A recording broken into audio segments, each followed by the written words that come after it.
घंटे में स्वागत आपका। मैं हूं योगेंद्र। आप देख रहे हैं कर्नाटक का फैसला। कर्नाटक का फैसला आपके बीच। कांग्रेस सरकार बनाने जा रही है कर्नाटक में। अब यह कहा जा सकता है क्योंकि 12:30 का वक्त अगर हम बात करें तो जो रुझान सामने आ रहे हैं उसको देख करके लगता है कि अब कांग्रेस सरकार बना सकते हैं। हालांकि बीजेपी कुछ देर पहले ही मैं उनके स्पोक्स पर्सन को सुन रहा था कि थोड़ा वेट करना चाहिए, लेकिन कितना वेट, तो चलिए मैं सीधा वेट कितना होगा। हमारे साथ मदन प्रजापत जी भाजपा से और कांग्रेस के सीनियर लीडर प्रदीप चतुर्वेदी जी हमारे साथ में हैं। मदन जी, क्या लगता है आपको कि अभी मान लेना चाहिए कि कांग्रेस सरकार बना रही है, कि आप भी कहेंगे अभी वेट करें? वेट कब तक करें?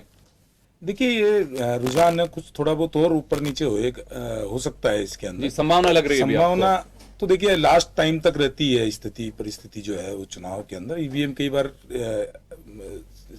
फर्क आ जाता है इन सब चीजों से।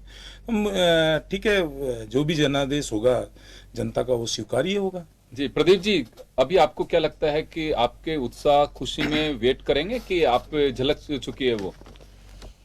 योगेंद्र जी, चुनाव परिणाम आ रहे हैं और अभी जैसा कि साथी भी कह रहे हैं कि परिणाम आने अभी शेष हैं, लेकिन जिस तरह का रुझान आ रहा है और मैं समझता हूं कि हम रुझानों पर ही चर्चा कर रहे हैं, तो रुझानों के अनुसार ये बात तो तय हो गई है कि देश में जो क्षेत्रीय राजनीति है, मैं इसमें आपकी बहस में पहले भी कह चुका हूं जी बिल्कुल, कि क्षेत्रीय राजनीति में क्षेत्रीय जो नेतृत्व है उसको लोग ही स्वीकार कर रहे हैं। उसकी एक वजह यही है कि तो अब लोग चाहते हैं कि जो भी नेतृत्व करे वो उसके नजदीक रहे, उसके लिए उपलब्ध रहे और उसके वो संपर्क में रहे। अब सवाल यह है कि प्रधानमंत्री नरेंद्र मोदी जी ने ये जो चलाया कि साहब उनके नाम पर वोट मांगा जाएगा, तो मैं समझता हूं वो समय आ गया कि 9 साल के साम्राज्य के बाद अब लोग समझ गए हैं कि लोगों को जो सुविधा चाहिए, जो अधिकार चाहिए, वो मोदी जी से प्राप्त करने के लिए वो सक्षम नहीं है, क्योंकि वो दिल्ली में राष्ट्रीय राजनीति करते हैं। अब सवाल यह कि आप क्षेत्रीय नेतृत्व को उभारने के बजाय सिर्फ अपने आप को प्रबंध करना चाहते हैं, आगे रखना चाहते हैं, तो मैं समझता हूं समय आ गया कि अब देश में लोग ये समझ चुके हैं कि अब इस तरह की राजनीति राज्यों में चलने वाली नहीं है, प्रदेश में चलने वाली नहीं है। इसलिए अब समय की मांग है कि प्रदेश नेतृत्व के साथ ही लोग जाना चाहते हैं ताकि वो उनके संपर्क में रह सकें और अपनी समय में जो उनकी आवश्यकता है, जो उनकी प्राथमिकता है, उनके साथ उनसे वो मुलाकात कर सकें। अब राष्ट्रीय स्तर की बात करके और फिर नेतृत्व को लेकर के मोदी जी ने इस चुनाव में लगभग 19-20 सभाएं की, लेकिन आप देखिए कि वो अपने आप को प्रपोज करते रहे। अब सवाल यह है कि उनकी पार्टी में गडकरी जी भी थे, राजनाथ सिंह जी भी थे, और भी लोग नेता हैं, लेकिन वो सामूहिक नेता में विश्वास नहीं करते। उन्होंने अपने आप को आगे रखा है और आगे रख करके अब चुनाव चूंकि जो स्थिति आई है और जिस समय रुझान आ रहे हैं, अब वो खुद बचने के साथ कह रहे हैं कि नड्डा जी जो है वो इसके हकदार हैं, पार्टी का नेतृत्व उनके हाथ में। अरे सवाल यह है कि नड्डा जी को तो आपने टूल बना रखा है, आपने पूरा कैंपेन आपने खुद ने किया। मोदी जी ने सारा कैंपेन अपने साथ में किया और अब जब परिणाम अपेक्षित नहीं आ रहे, परिणाम अपेक्षित नहीं आ रहे, तो अब नड्डा जी को इसका ही करके उनको बलि का बकरा बनाने की कोशिश है। ये उनकी राजनीतिक तरीका है। अब लोग समझ गए हैं कि मोदी जी के साथ रहकर प्रदेश के लोग उनका संपर्क नहीं हो सकता, उनके साथ उनका भला नहीं हो सकता।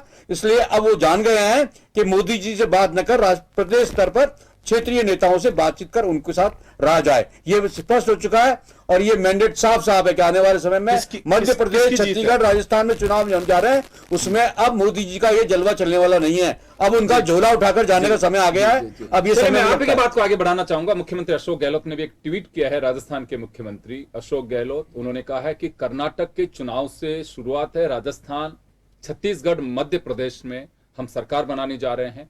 ये उसी का जनता का एक रिफ्लेक्ट करेगा, यहाँ की जो सोच है। और अब सांप्रदायिकता का मुद्दा जनता भूलेगी, गौण है वो, क्योंकि विकास का एजेंडा चाहिए, 2 वक्त की रोटी चाहिए। खैर चले, मैं मदन प्रजापति जी के पास में जाना चाहूंगा। मदन जी, एक बात जरूर कहनी होगी यहाँ पे कि मोदी साहब का जो कैंपेन था वो स्थानीय मुद्दे के नाम पे बजरंग दल और बजरंग बली तो चलता रहा, लेकिन उन्होंने क्या किया अपने 9 साल के कार्यकाल में, उसी पे फोकस रखा। गवर्नमेंट ने वहां की ने क्या किया उस पर नहीं बोले। लगातार कांग्रेस 40% करप्शन पे बोलती रही, लेकिन मोदी जी उस पर नहीं बोले। उन्होंने क्या किया केंद्र में, सिर्फ उसी पे फोकस। राजस्थान में आप देख लीजिए, पूर्ववर्ती सरकार रही आपकी वसुंधरा राजे, 2 बार कार्यकाल रहा उनका, लेकिन आपकी पार्टी के नेता जिक्र नहीं करते हैं उसका, नहीं ऐसा सिर्फ मोदी जी के नाम पर। तो ये अभी इनका यही काउंटर था और यही सवाल था कि मोदी जी ने अपने आप को आगे बढ़ाने की कोशिश की, वहां की सरकार ने क्या किया उस पर कोई चर्चा नहीं की। नहीं ऐसा नहीं है योगेंद्र जी, मैं आपकी बात से थोड़ा सा असहमत जताता हूं, क्योंकि आप कह रहे राजस्थान में, जब राजस्थान में 2018 में चुनाव हुआ था, हमने माननीय वसुंधरा राजे जी के कार्यों के ऊपर ही चुनाव लड़ा था।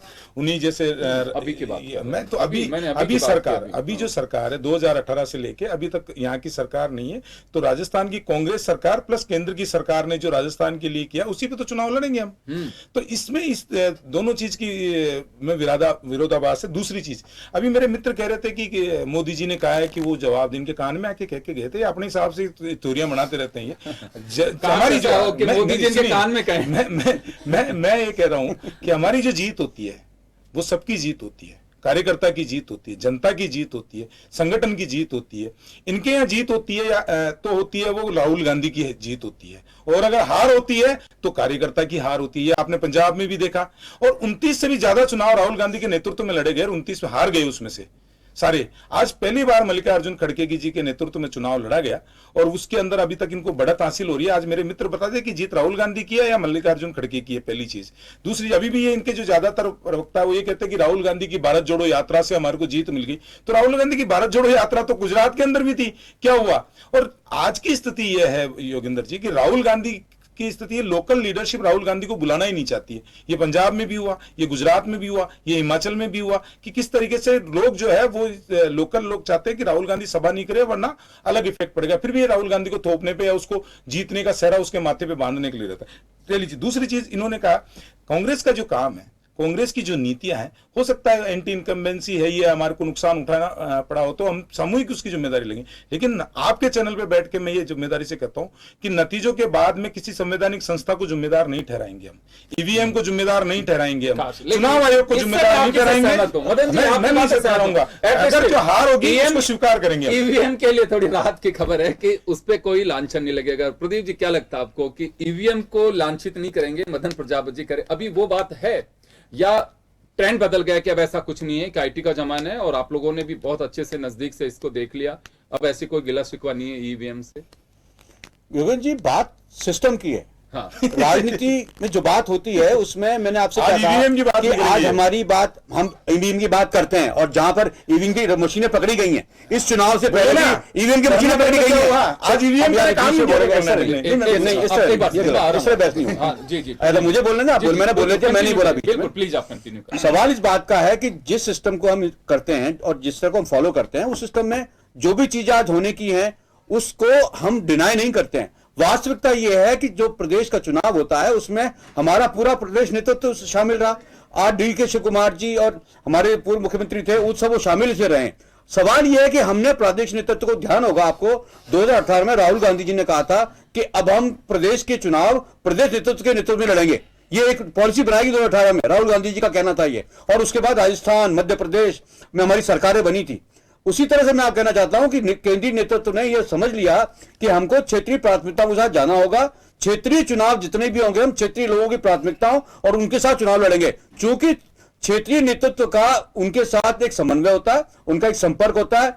तो देश की राजनीति में जिस तरह की मुगालते की राजनीति 2014 शुरू हुई है, मोदी जी ने जिस तरह से भाषण देकर लोगों को मुगालते में रखकर देश को लेकर, देश खतरे में है, कभी हिंदू खतरे में है, कभी धर्म की बात कर, कभी संप्रदाय की बात कर, उन्होंने जो वादे किए, जो लोकतंत्र में जो उन्होंने अपने आने के जो कारण गिनाए, उन सब को आधता बताते हुए कभी। एक सवाल है सर जी प्रदीप जी, तो क्या अभी आपके एक स्पोक्स पर्सन कह रहे थे कि नफरत के बाजार में मोहब्बत की दूसरी दुकान खुली है, पहली हिमाचल में खुली और दूसरी ये खुली, क्या वास्तव में ऐसा ही है कि आप देखिए? हाँ। कर्नाटक में हुआ, बजरंग बली के नाम पर इन्होंने लोगों को भड़काने की कोशिश की, और लोग समझ गए इस बात को कि ये जब भी चुनाव होते हैं तो धर्म के नाम पर केरला का फाइल का बात जिक्र करते हैं कर्नाटक में, और वहां कहते हैं कि ये तो एक राज्य की बात है, इस देश में हर राज्य में ऐसा। अरे भाई, तुम 9 साल से केंद्र सरकार में हो, तुम्हारी एनआईए है, तुम्हारी एजेंसीज हैं, अगर तुम 9 साल से भी कह रहे हो पूरे देश में ऐसा है, तो आप 9 साल से क्या कर रहे हैं? आप अपनी व्यवस्था पर ही प्रश्न खुद खड़े कर रहे हैं।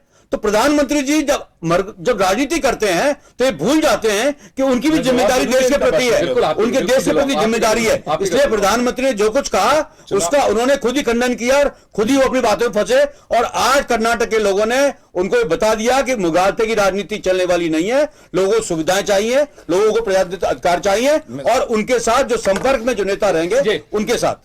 जवाब दे रहे हैं मध्य मैं प्रदेश पहले तो इनका जी, मैं तो बिल्कुल बिल्कुल पहला तो सबसे पहला जवाब तो मैं इनका पॉलिसी का दे देता हूं। इनका राहुल गांधी जी ने 2018 में पॉलिसी बनाई थी, आगे ना राहुल गांधी पे। राहुल गांधी उदयपुर ध्यान है योगेंद्र जी आपको कि राहुल गांधी ने पॉलिसी बनाई थी कि युवाओं को हम आगे लेके आएंगे, परिवारवाद से हम छुटकारा पाएंगे। हुआ क्या? युवाओं की स्थिति आप राजस्थान में देख रहे हो, सचिन पायलट दर दर भटक रहे हैं, गद्दार तक शब्द जैसे प्रयोग इनके राजनीति में कर दिया। और राहुल गांधी झगड़ा सुलझाने के अंदर जो है उनको आता ही नहीं है कि कैसे निपटा जाती है ऐसी व्यवस्था। खैर वो इनका अंदरूनी मामला है कि युवा छोड़ के जाए। सुनिए तीसरी चीज अंदरूनी तो ही बोलिए ना, फिर भी मैं बताता हूं कि आज इन्होंने कहा तुष्टिकरण। भगवान कौन कह रहा है?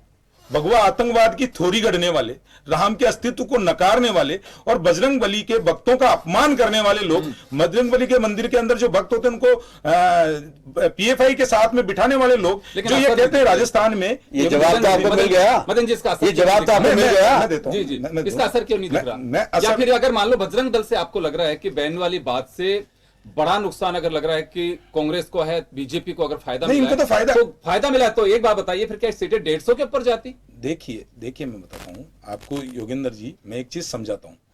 पीएफआई के साथ में बजरंग दल को लाने का कारण आप जानते हैं क्या? कौन लेके आया? हम तो विकास पे बात कर रहे थे यहाँ पे। हम तो विकास में बात कर रहे थे। इनके मल्लिकार्जुन खड़गे जी खड़े होके बोले कि नरेंद्र मोदी जो है वो जहरीला सांप है। कौन बोला? राष्ट्रीय अध्यक्ष बोला। ऐसे शब्दों की मतलब सीमाएं जितनी थी उतनी सारी लांघनी चाहिए और बिल्कुल राजनीति होनी चाहिए। राजस्थान में उसका असर देखिए, आप लोगों ने बात कही आपने, और मैं तो फिर कहूंगा ये चुनाव होते जाते रहेंगे, लेकिन वास्तव में ब्लो बेल्ट किसी को भी अपने वक्तव्य में नहीं जाना चाहिए। बात को आगे बढ़ा रहा हूं, कोई भी हो, आप ये बात भी बोलिए कि वो कोई भी हो, मैं उसी बात को आगे बढ़ा रहा हूं आपकी कि इन्होंने जो है वहां पे पोलराइजेशन वोट करने के लिए बजरंग बली जैसे लोगों को वहां पे लिया। पीएफआई के ऊपर भारत सरकार हमने नहीं लिया। आपने उसे काउंटर करते हुए जिस तरह आपने कहा, प्रधानमंत्री ने जो कहा हम लेके नहीं आए। आपने कहा कि मेरे को चिल्ला देता हूँ, ताले बंद कर रहे हैं कांग्रेस कर रही है। आपके प्रधानमंत्री का स्टेटमेंट है। मैंने इनको कुछ नहीं, हमने कुछ नहीं कहा। आप लाए, उसका प्रत्युत्तर हमने दिया। ये भटकाना चाहते हैं, मैं भटकूंगा नहीं। ये आपने कहा, आपने नहीं कहा। 2 मिनट और दे दो, मैं तैयार हूं अगर ये लेना चाहे, लेकिन बीच में मत बोले। जी जी बिल्कुल, आप बोले। मैं जानता हूँ चतुर्वेदी जी वो बहुत समझदार आदमी, इनको मालूम है कब भटकाना है और कब बीच में बोलना है, लेकिन मैं जानता हूँ इस चीज को, तो मैं भटकूंगा नहीं। आप तो अपने रूट पे रहिए। पीएफआई के साथ में बजरंग दल को कौन लेके आया? तो ये मना नहीं कर रहे हैं। मैं बता रहा हूं ना, जो पीएफआई आतंकवादी गतिविधियों में शामिल है, जो पीएफआई के दंगे कराने के अंदर शामिल है, इनके मुख्यमंत्री आई पीएफआई पे लोगों पे जो केस चल रहे थे सारे वापस ले लिए गए। ये करते हैं। बजरंग दल की गतिविधियां बताए ना आतंकवादी में या उसके अंदर, हम तो कह रहे हैं बजरंग दल की बात नहीं, बजरंग बली के भक्तों का अपमान करते हैं ये इस तरीके की बातें करके। हिंदू आतंकवाद की थोड़ी कौन लेके आया? और राजस्थान के अंदर ही बता देता हूं मैं आपको तुष्टिकरण, क्योंकि केरल तो ये समझेंगे नहीं भाई, इनको पता नहीं होगा, लेकिन मैं बताता हूं कि राजस्थान में तुष्टिकरण कैसे करते हैं। राजस्थान नहीं, पूरे देश में करते हैं। उसका सीधा सीधा उदाहरण मैं देता हूं कि यहाँ पे हमारी हिंदुओं की रैली होती है तो बैन कर देते हैं, ये डीजे बैन करते हैं। पीएफआई की रैली होती है, कोटा में परमिशन दे देते हैं। ये जिस तरीके से करौली के अंदर हुआ, जिस तरीके से जोधपुर के अंदर हुआ, किस तरीके से तुष्टिकरण हुआ देखा नहीं क्या हम लोगों ने? एक धर्म विशेष का त्योहार होता है तो ये कहते हैं लाइट नहीं कटनी चाहिए, गजट नोटिफिकेशन आता है। और एक हिंदुओं का त्योहार होता है तो ये कहते हैं कि नहीं नहीं बैन लगेगा साहब, आपके जो है डीजे पे बैन लगेगा, उस पे बैन लगेगा, इस पे बैन लगेगा। तो ये कौन देख रहा है? हम तो कहीं नहीं रहे, हम तो विकास की बात करेंगे। हम तो कहते हैं देश के अंदर शौचालय बनने चाहिए, हम तो कहते हैं कि अंत्योदय की योजनाएं लागू होनी चाहिए। जिस देश के अंदर 70 साल राज करने के बाद में गांव में बिजली पहुंचा नहीं पाएगी, गरीबी, जो जवाहरलाल नेहरू गरीबी हटा रहे थे, इंदिरा गांधी गरीबी हटा रही थी, राजीव गांधी गरीबी हटा रहे थे, और इन्हीं के प्रधानमंत्री राजीव गांधी ने कहा कि 1 रुपया अगर मैं बेचता हूं तो 15 पैसे पहुंचते, 85 पैसा कहां गायब हो जाता, आज तक ये बता नहीं पाए। लेकिन आज देश में ऐसा प्रधानमंत्री हुआ योगेंद्र जी, जो 2000 रुपए अगर किसान निधि के खाते में डालता तो सीधा खाते के अंदर ही जाता है। लेकिन मेरे एक सवाल, मैं और चीज बता दूं आपको, इस देश में पक्के मकान जो है गरीबों के, वो उससे वंचित थे, कितने बने? 9,000 करोड़। 9,000 आंकड़ों का मायाजाल है। सुने ये आंकड़ों का मायाजाल है। मैं एक सवाल मेरा आपसे है, देखिए बजरंग दल पर बैन की बात कांग्रेस ने कही, वो बिल्कुल अपने मैनिफेस्टो में कहा, उन्होंने कोई से खारिज नहीं किया उन्होंने। आप लोगों ने बजरंग दल को कह करके कहा कि बजरंग बली का अपमान कर दिया। मैं एक चीज जानना चाहूंगा आपसे कि जब पर्रिकर साहब ने गोवा के अंदर गोवा गवर्नमेंट जब आपकी रही, वहां पे पर्रिकर साहब ने लगाया, दूसरों ने लगाया, राम श्री राम सेना पे बैन लगाया, क्या रामचंद्र जी पे बैन लगा दिया? तो ये मैं क्यों तो- ऐसी मैं- बातें, सुनिए मेरी बात सुनिए। और अगर मान लो कि आप लोगों ने कहा ये कि बिल्कुल ऐसा हो गया, प्रधानमंत्री जी तक ने भी कहा, नीचे से कार्यकर्ता से यानी कि बॉटम से लेके टॉप लीडरशिप ने सब ने कहा, और सबको लग भी रहा था कि कांग्रेस ने बैठे बिठाए अपने पांव पे कुल्हाड़ी मारी है बजरंग दल को जिक्र करके, उसकी कोई आवश्यकता थी नहीं। क्योंकि उसको आज भी मैं कहूंगा ये कांग्रेस के लिए, बेशक कर्नाटक में सरकार बना भी रहे हों, लेकिन अभी ये मुद्दा खत्म नहीं होगा, क्योंकि मुद्दा अभी उत्तर भारत में चलेगा, खासकर मिडिल इंडिया में, जहां पे चुनाव होना है आपके छत्तीसगढ़, मध्य प्रदेश और राजस्थान में, वहां यह भी मुद्दा चलेगा। मुझे नहीं लगता कि अभी हनुमान चालीसा इतनी जल्दी बंद हो जाएंगे, कि समय के साथ में चीजें चलती रहती हैं ये, तो उसको बनाने की कोशिश करेंगे। अगर बीजेपी ये बात कहती आ रही है, तो मैंने पहले भी आपसे पूछा कि अगर वास्तव में आप लोगों ने जितना बुनाने की कोशिश किया कि मोदी जी को जहरीला सांप बोल दिया, खड़गे ने कहा कि भाई मैंने उनकी आइडियोलॉजी को लेकर के कहा है, उन्हीं को नहीं, अगर और भी कोई इस तरह की आइडियोलॉजी लेगा तो मैं उसके लिए भी कहूंगा, मैंने मोदी जी को लिए नहीं कहा है। बजरंग दल पे बैन की बात कही, आप लोगों ने कहा कि बजरंग बली पे बैन। मेरा सिर्फ सवाल इतना है कि आपने जनता को खूब कोशिश की समझाने की, मैं बरगलाने के लिए नहीं कह रहा हूं, क्योंकि यह बात सारे समीक्षक लगातार ये बात कह रहे थे कि बजरंग दल पर बैन लगाने की बात करके कांग्रेस ने बड़ा नुकसान कर लिया अपना, और आप लोगों ने उसको निश्चित रूप से अपनी बात भी कही है कि एक ऐसे दल पर बैन लगाने की कोशिश करिए जो देश में बर्दाश्त नहीं किया जाएगा आपने पहले। लेकिन मैं ये जानना चाह रहा हूं, क्या वास्तव में ऐसा था? आपने समझाने की पूरी कोशिश की पब्लिक को, वो एजेंडा नहीं चल पाया, और अगर चल भी गया उसका जादू, तो क्या बिल्कुल ऐसा तूफान था कांग्रेस का जो 150 से ऊपर जाती? नहीं, देखिए योगेंद्र जी, हम लोग सिर्फ वोट बैंक की राजनीति नहीं करते हैं, हम मुद्दों की राजनीति करते हैं, हम सिद्धांतों की राजनीति करते हैं। अगर हमको उसकी जगह से अगर हमारे को नुकसान उठाना पड़ेगा तो हम उसके लिए भी तैयार रहते हैं। लेकिन हमने कहा 370 हटनी चाहिए तो 370 हटेगी, हमने कहा राम मंदिर बनना चाहिए तो राम मंदिर बनेगा हमारे मैनिफेस्टो में। इन्होंने कहा, ये इनकी थ्योरी है कि ये अपने स्वार्थ के लिए अपने आप के अंदर बदलाव करते हैं, ये ऐसे बदलाव करते हैं। आपने कहा, मैं मुद्दे से आपके सवाल से भी पीछे नहीं हटूंगा कि और गोल गोल घुमाऊंगा भी नहीं इनके जैसे। आपने पारिकर जी के लिए बोला, उन्होंने, मैं ये कहता हूं कि अगर बजरंग दल की कोई गतिविधियां ऐसी है आतंकवादी गतिविधियों के साथ, एक आतंकवादी संगठन के साथ में आपने उनको जो है कंपेयर कर दिया, और आपको एक समुदाय विशेष का संगठन है उसकी दिख नहीं रहा, जो जगह जगह पे आतंकवादी गतिविधियों में शामिल है, दंगों में शामिल है, उसके लोग पकड़े जाते हैं ऐसी संगति उसके अंदर। बजरंग दल का एक व्यक्ति मेरे को बता दें जो आतंकवादी के अंदर, अगर जय सिया राम बोलने को आप उत्पात कहते हो और जय सिया राम के नारे लगाने के जय बजरंग बली को बोलने को उत्पात कहते हो, तो इस देश का ये इसके देश का है। बुला दीजिए जय सिया राम, मैं बैठा बोलेंगे ना, बोलेंगे, बुला दो आप जय सिया राम, मैं बैठा हूं, मान जाऊंगा मैं। ये इनके तो क्या थ्योरी अलग है। ये वो लोग हैं योगेंद्र जी जो कोर्ट में, 10 सेकंड दे दीजिए मेरे को, ये वो लोग हैं जो कोर्ट में जाके बोलते हैं कि राम का अस्तित्व नहीं है। ये वो लोग हैं जो चुनाव आते हैं जब कोर्ट के ऊपर जनेऊ पहन के दिखाते हैं कि हम ब्राह्मण हैं। ये वो लोग हैं जब कोर्ट चुनाव आता है तो महाकाल के जाके कनक दंडोत करके हुए उसका मीडिया दिखाते हैं कि साहब हम तो जैसे हैं वैसे ही हैं, हमारी आइडियोलॉजी वही है। हम तो जो है, हमारी जो माननीय प्रधानमंत्री जी की जो कांग्रेस की जो नीतियां बनती है वो कैसे बनती है? परिवारवाद, तुष्टीकरण, भ्रष्टाचार से बनती है। हमारी नीतियां बनती है जो बनती है कि अंत्योदय की योजनाएं बनती है, अंतिम पंक्ति तक बैठे हुए, सबका साथ, सबका विकास, सबका विश्वास के ऊपर बनती है। हम जो है शौचालय खोलते तो धर्म के आधार पर नहीं खोलते, हम अगर पक्के मकान देते हैं तो धर्म के आधार पर नहीं खोलते, हम जनधन अकाउंट खोलते हैं तो किसी धर्म के आधार पर नहीं खोलते, हम अगर किसानों के खाते में पैसा डालते हैं किसी के आधार पे, और कोविड जैसे महिलाओं को अगर हमने सहायता दी तो किसी धर्म के नहीं, 80 करोड़ लोगों को अगर राशन पहुंचाया तो धर्म के आधार पे नहीं पहुंचाया। तो ये जो इनकी करना और नहीं करना वो इनके अंदर है। और लाइन फिर कह रहा हूं मैं योगेंद्र जी, भारतीय जनता पार्टी जीते हारे, हमारी जो लाइन है, हमारी जो विचारधारा है, उसके साथ हम कॉम्प्रोमाइज नहीं करते हैं। हमारी विचारधारा को हम जो है वो लोगों तक पहुंचाते हैं, और लोगों का विश्वास हम में होता है तो उसको भी हाथ जोड़ के स्वीकार करते हैं। और लोग हम पे अगर कम विश्वास जताते हैं तो हाथ जोड़ के ये कहते हैं कि सेवा करो, अगली बार मौका मिलेगा। इनके जैसे नहीं करते कि जीत हार गए तो ईवीएम, चुनाव आयोग, सुप्रीम कोर्ट, सारी संस्थाओं को गाली दे डालो, क्योंकि इनके यहाँ संस्थाएं सिर्फ और सिर्फ राहुल गांधी परिवार से चालू होती है और वहीं खत्म हो जाती है। चलिए खैर, मुद्दा जो भी हो, लेकिन कांग्रेस के लिए बड़ी राहत की बात ये कही जा सकती है कि कर्नाटक में वो सरकार बना रहे हैं। मुझे नहीं लगता कि अभी जो गैप है बिल्कुल बीजेपी से भी दोगुनी से भी ज्यादा सीटें कांग्रेस के खाते में फिलहाल रुझान में जाती दिखाई दे रही, तो उससे मुझे नहीं लगता है कि अभी किसी की आवश्यकता भी होगी।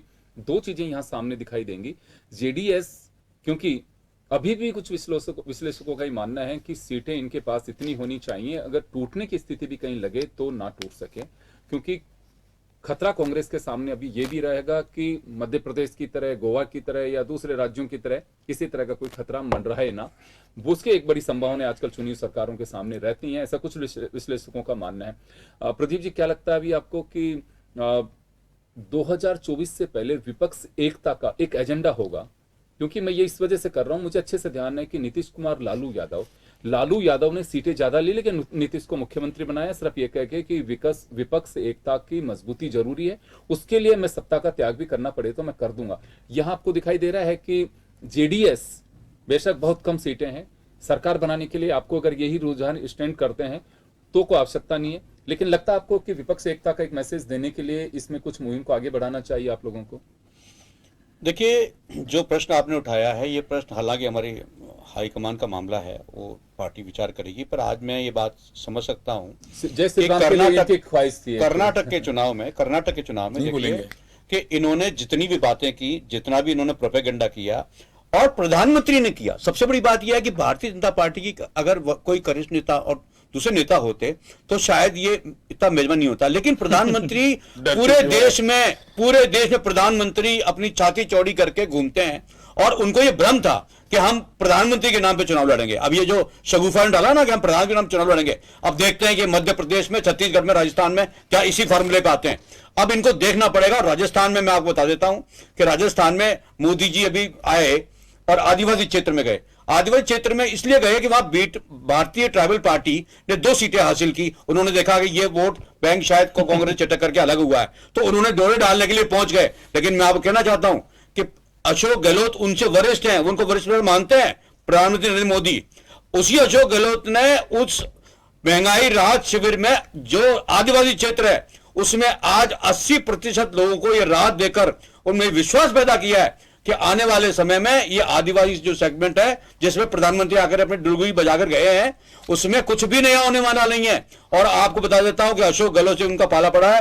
प्रदेश की राजनीति में अशोक गहलोत और प्रधानमंत्री नरेंद्र मोदी आमने सामने है, और मैं अब चैलेंज करता हूं उनको कि अगला चुनाव वो प्रधानमंत्री के नाम पर ही लड़े इस प्रदेश में। हम बताएंगे आपको कि मध्य प्रदेश, राजस्थान, छत्तीसगढ़ में आप प्रधानमंत्री चुनाव लड़ना, और हम बताएंगे आपको कि क्षेत्रीय नेतृत्व उन्हें कैसे, जो कर्नाटक में हुआ है वही स्थिति हम 3 स्टेट में करेंगे। आप मैं तो बड़ी बात है ये 10 सेकंड का जवाब इनका राहत कैंप पे दे देता हूं, पूरा नहीं दूंगा, नहीं तो मैं वो कह रहे हैं कि प्रधानमंत्री के नाम पे ही चुनाव वो भी दूंगा। तीनों चीज लड़िए, तीनों स्टेट में प्रधान चुनाव लड़िए। हम बताएंगे आपको, रखो ना, हम बताएंगे क्षेत्रीय नेतृत्व की क्या क्षमता रखो। जब तक पानी पियो मैं जवाब देता हूं आपको।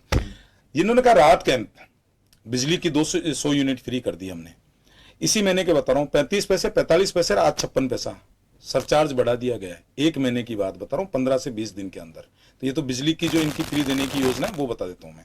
दूसरा, इन्होंने कहा कि प्रधानमंत्री के नाम पे और अशोक गहलोत जी के नाम पे, अशोक गहलोत ऐसे चतुर है। 98 का चुनाव ध्यान है कि चतुर्वेदी जी आपको, मैं कल भी बैठा था आपकी डिबेट में, बोल रहा हूँ ये थे नहीं तो इनको दोबारा याद दिला देता हूँ। परसराम मदेरणा का मैनिफेस्टो के ऊपर फोटो था। परसराम मदेरणा, शीश राम ओला के का सब लोगों का जो है वो अतीत की बात है। सुनिए, अरे सुनिए तो बात नहीं है। आप अतीत की बात करेंगे तो कांग्रेस का भविष्य और कांग्रेस की उपलब्धि आपसे ज्यादा है। अरे अभी आप आज की बात करिए, आप जाके नहीं, आप आ जाए अतीत की बात करते, आप वर्तमान की बात नहीं करते, आप भविष्य की बात नहीं करते। अरे साथ सुनिए, 1998 में क्या हुआ, 97 में क्या हुआ, उसमें भी कांग्रेस ने बना के छोड़ा। आपने कोई जमीन से स्तर खड़ा नहीं किया, इसलिए आप आज की बात कीजिए और अपनी भविष्य की बात कीजिए। वो नहीं कर रहे आप, अतीत में जा रहे हैं, ठंड बात कीजिए। प्रजापति आप 10 सेकंड दीजिए, आपकी जो इच्छा वो बोलिए। आप 10 सेकंड में तो खत्म नहीं करेंगे, आप 10 मिनट नहीं, मैं इसी के ऊपर 10 नहीं, लेकिन मैं तो ये जानना चाह रहा हूं कि इन्होंने कहा कि मोदी जी के नेतृत्व, मैं वही बता रहा हूं ना, मैं उसी पे आ रहा हूं। लेकिन बोलो इन्होंने जो नहीं, ये इन्होंने वहीं से चालू किया, तो इसलिए कर रहा हूं ना। 98 का चुनाव जो है, शीशराम ओला, परसराम मदेरणा सबके उसमें नेतृत्व में ले मुख्यमंत्री जी वहां से आए और सर्टिफिकेट लेके आए, अनुकंपा के मुख्यमंत्री बन गए। दोबारा फिर गए तो अनुकंपा कैसे? सुनिए, मैं बता रहा हूँ ना, अरे सुनो सही, ये क्या टर्म है, मैं बता रहा हूँ ना, क्या टर्म है। अब देखिए, आप मुगालते की बात मैं बता रहा हूँ ना, मैं बता रहा हूँ अनुकंपा कैसे होती है, जो बात कर मुख्यमंत्री कैसे बनता है, मैं बता रहा हूँ ना, सुनने की क्षमता रखो। मंत्री अरे सुनने की क्षमता, अनुकंपा का मुख्यमंत्री कैसे, संवैधानिक व्यवस्था से अनुकंपा का मुख्यमंत्री मोदी जी को क्यों जोड़ रहे हैं अनुकंपा के? अरे सुनिए तो सही, ने कहा कि अशोक गहलोत के लिए बोल रहा हूँ, बता रहा हूँ ना। उसके बाद में सीपी जोशी के नेतृत्व में चुनाव लड़ा गया और 96 सीटें आई माननीय मुख्यमंत्री जी दिल्ली दरबार में गए और अनुकंपा का लेटर लेके आए, मुख्यमंत्री बन गए। राजस्थान की जनता ने स्वीकार नहीं किया, की कोई बात नहीं किया ना, राजस्थान की जनता ने स्वीकार नहीं किया। एक बात जानना चाहता हूं, उसके बाद में सचिन पायलट लिया, 99 सीटें आई। राजस्थान की जनता, मैं राजस्थान की जनता को स्वीकार बता रहा हूं, उसमें बता रहा हूं, राजस्थान की जनता ने अशोक गहलोत को सिरे से नकार के और विपक्ष का नेता तक नहीं छोड़ा। फिर अनुकंपा का पत्र लेके आए ये और फिर आके मुख्यमंत्री बन गए। तो अनुकंपा पे मुख्यमंत्री बने 3-3 बार। सोनिया गांधी गांधी परिवार बनाता है, अनुकंपा पे मुख्यमंत्री भैया। अनुकंपा का मतलब क्या होता है? थोड़ा सीखे कुछ, क्या होता है अनुकंपा का मतलब? अरे भाई साहब, उसी का होते हैं मुख्यमंत्री जी, मेरे को सब पता है। क्या मालूम है? सोनिया गांधी क्या मालूम आपको अनुकंपा का? लीडर होता है आपका अनुकंपा का मालूम क्या होता है? पार्टी का लीडर होता है। इनका सवाल था प्रधानमंत्री के, इनका सवाल यह भी था कि माननीय अशोक गहलोत जी का नेतृत्व को जनता स्वीकार करती है, उनके कार्यों को जनता स्वीकार करती है। क्या आपके पास? मेरे पास है ना, खत्म मेरे पास है ना 25 विधायक मुख्यमंत्री जी के जीतने के बाद में 25 सांसद इसी राजस्थान से जीत के बोलिए आप, इसी राजस्थान से जीत के गए। पिछली बार मुख्यमंत्री जी थे, उनकी सीटें थी, 21 विपक्ष का नेता बनाने के लिए भी नहीं थे।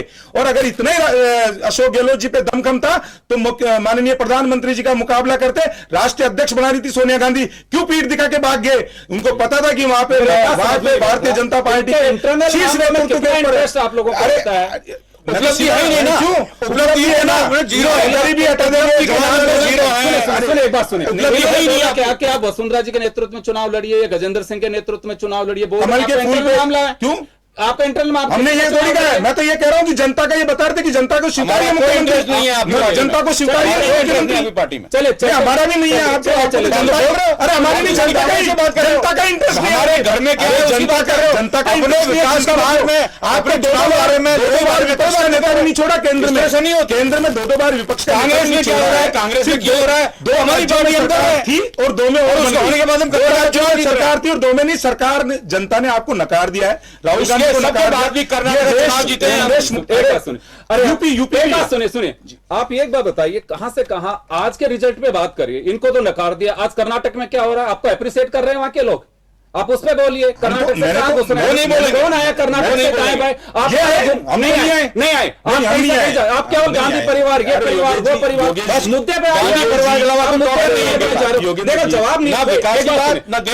मैं तो चलते चलते जानना चाह रहा हूं कि जो मैंडेट मिल रहा है अभी, आप उसको तो स्वागत कर रहे हैं, जनता जो भी मैंडेट देगी, कभी भारतीय जनता पार्टी के किसी नेता ने उसको नकारा नहीं है। और जनता का जो भी आदेश है वो सर्वप्रिय होता है, सर्वमान्य के ऊपर होता है।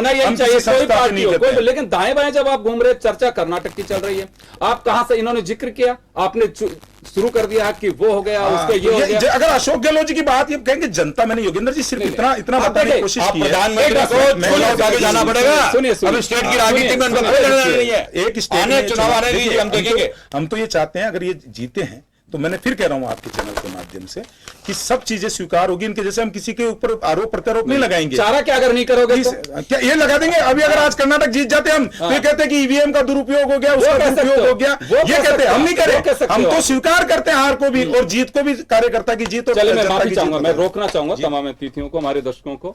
तो चलिए, कर्नाटक का रिजल्ट सामने है और रुझान के लिहाज से अगर हम कहें तो कांग्रेस सरकार बना रही है वहां। ये जनादेश होता है, जनता जिसके हक में फैसला देती है, सरकार उसी की बनती है। बहुत सारे मुद्दे ऐसे हैं जिन पे चुनाव के रिजल्ट के साथ साथ चर्चाएं भी जारी रहेंगी, परिणाम आप तक पहुंचाने की पूरी कोशिश करेंगे। बहुत बहुत शुक्रिया आप सभी का, और कर्नाटक का फैसला में इतना ही। दीजिए इजाजत, नमस्कार।